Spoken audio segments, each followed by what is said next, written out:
Bonjour à tous, bonjour Valérie Pécresse. Bonjour. Le congrès de l'UMP commence demain, mais déjà les militants ont commencé à voter pour le changement de nom. L'UMP devrait devenir les Républicains. Est-ce que c'était vraiment une priorité ? Je crois que c'est symbolique. Je crois que c'est essentiellement symbolique. Pour nous, c'est un retour aux sources.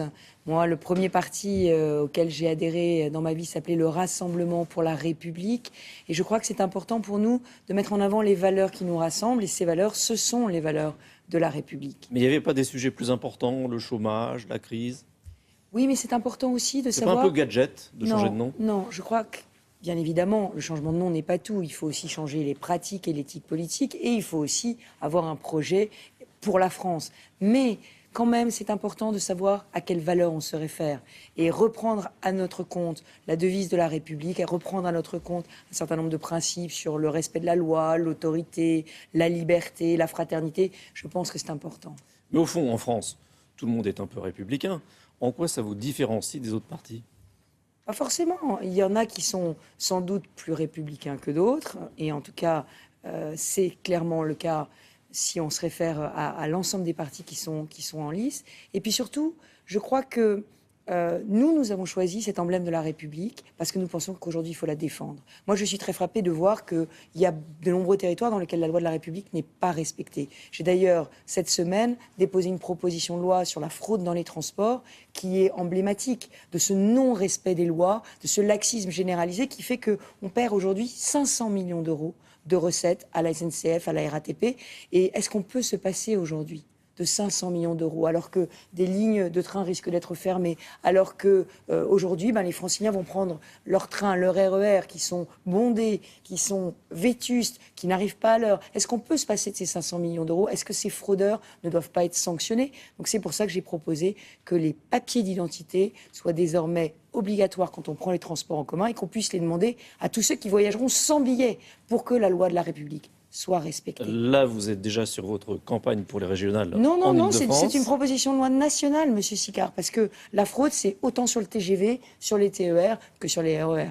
Mais cette campagne pour les régionales, elle est particulière en Ile-de-France parce qu'il y a deux candidats à droite, il y a vous, et puis il y a Chantal Joanneau pour le DI. Est-ce que cette division, c'est pas un problème ? Il y a aussi 3 candidats à gauche. Je crois que nous avons des sensibilités différentes. Moi, je suis prête à faire l'union dès le premier tour avec le centre, avec les centres, parce que je crois qu'aujourd'hui, il y a une formidable envie d'alternance.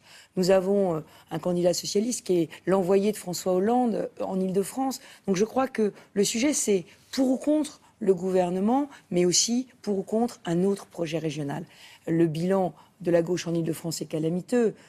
On a parlé des transports qui sont indignes, mais on pourrait parler du logement qui est beaucoup trop cher, du chômage des jeunes, de la pollution, des pics de pollution toutes les semaines. Donc ce bilan n'est pas bon et il faut qu'on soit dans les solutions et qu'on apporte d'autres idées. Et pourtant, la gauche, elle a plutôt bien réponses. tenu en Ile-de-France. Regardez les municipales.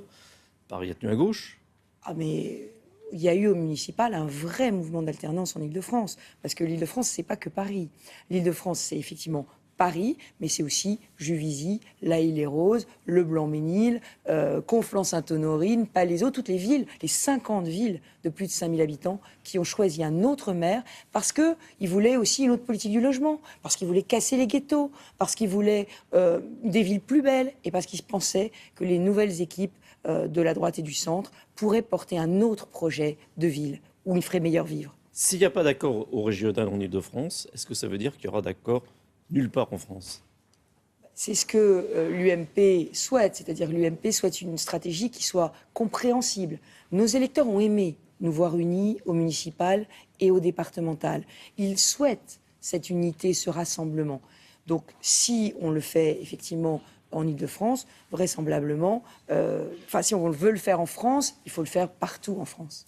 Je reviens donc au congrès de l'UMP. C'est le dernier grand rendez-vous avant les primaires. Il y a 2 candidats qui semblent se détacher, Nicolas Sarkozy et Alain Juppé. Aujourd'hui, qui vous paraît le mieux placé ?